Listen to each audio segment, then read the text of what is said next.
Kthehemi dhe njerë në studio të lidhemi sërish me kolegun Bekim Bici, që ndodhet në Berat. Bekim, të përshëndes,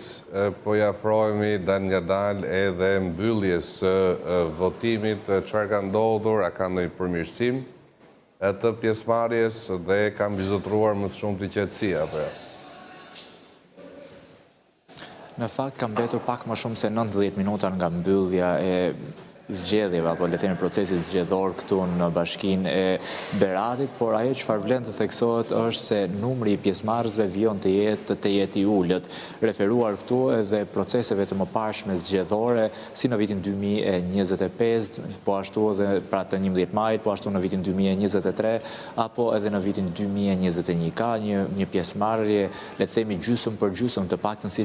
sipas raportimeve të bëra deri në këtë momente nga Komisioni Qendror i Zgjedhjeve sipas qendrave të votimit të këtij qarku, ku rezulton që pjesëmarrja e votuesve në këtë proces është pa shumë 15% më pak se sa në zgjedhjet e mëparshme. Kjo i është lënë, le të themi, nga njëra anë edhe fakti që janë zgjedhje të pjesshme, zgjedhje të cilat bëhen për një periudhë vetëm jo më shumë sa një vit e gjysmë për kryebashkiakun që do të qëndrojë në detyrë, por nga ana tjetër edhe kushteve atmosferike. Por kjo e fundit nuk duket që se qëndron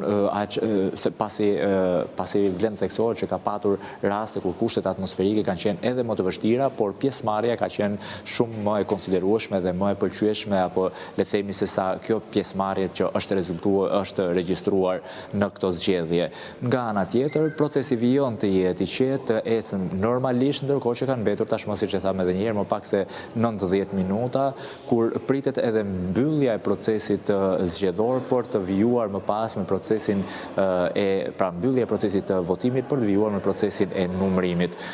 Duket që nëse e gjithë pjesëmarrja, le të themi, do të vijojë me këto ritme, me këtë trend, edhe për këto 90 minuta që kanë mbetur, duket që mund të kemi edhe një rezultat më të shpejtë të numërimit të votave, kjo për shkak të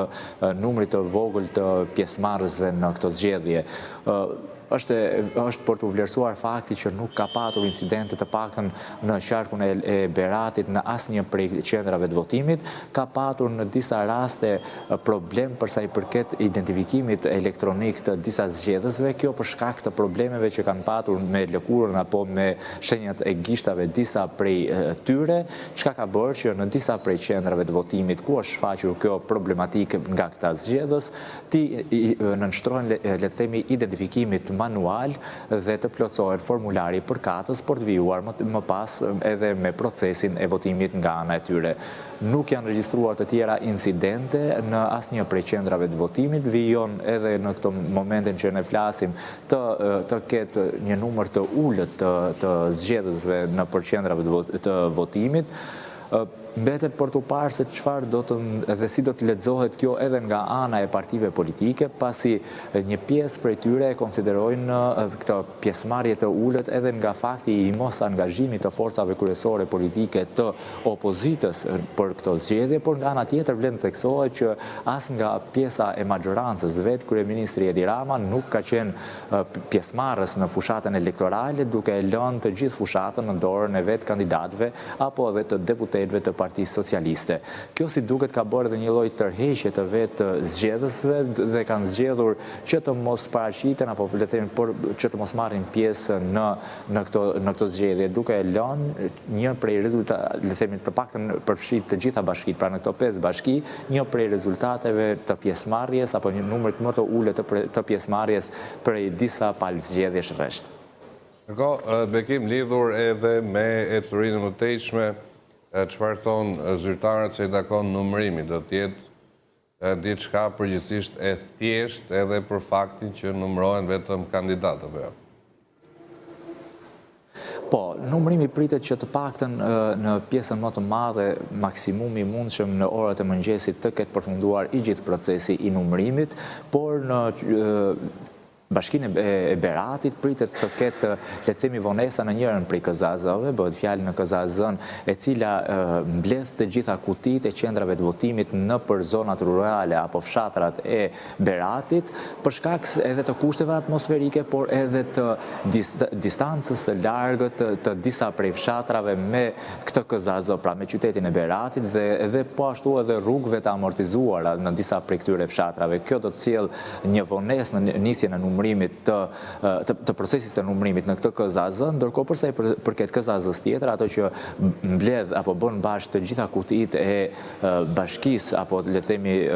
të qytetit të Elbasanit, pritet të Beratit ndjes, pritet që i gjithë procesi të vijojë me të paktën 2 orë pas mbylljes së procesit të votimit dhe të mund të mbarojë ndoshta edhe në orët e para të mëngjesit, pra pak pas mesnate. Kjo edhe për shkak të numrit të ulët të pjesëmarrësve, nëse do të vijojë ky trend edhe për këtë 1 orë e 30 minuta apo pak më pak se 90 minuta në fakt deri në orën 18:00 kur është parashikuar për të mbyllur dhe procesi i votimit. Pritet që në të gjitha bashkitë të paktën të ketë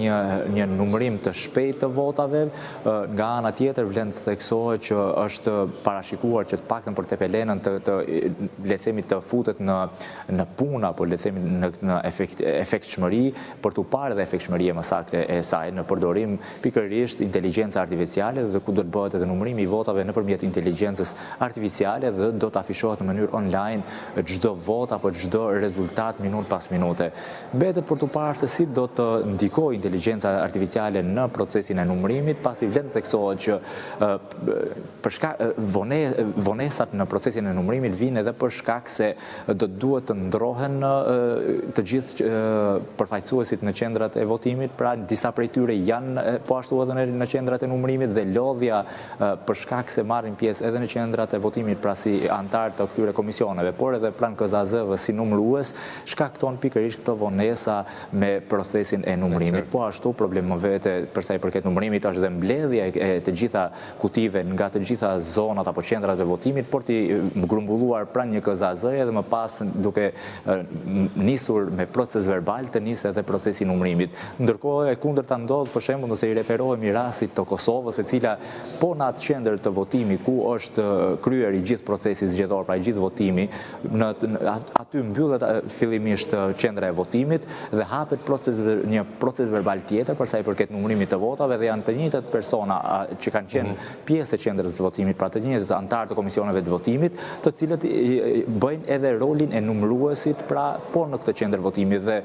kemi rastin e Kosovës në zgjedhjet e fundit ku ne kemi qenë pjesë, të paktën brenda 1 apo 2 orësh nga nisja e procesit të numërimit ishte përfunduar dhe ishte publikuar, le themi, edhe rezultati paraprak. Dhe rreth orës 12 të mbrëmjes të mesnatës, thuajse në të gjithë Kosovën ndihej se kush ishte fituesi. Bekim, faleminderit për raportimin dhe për punën e vazhdueshme gjatë ditës sot.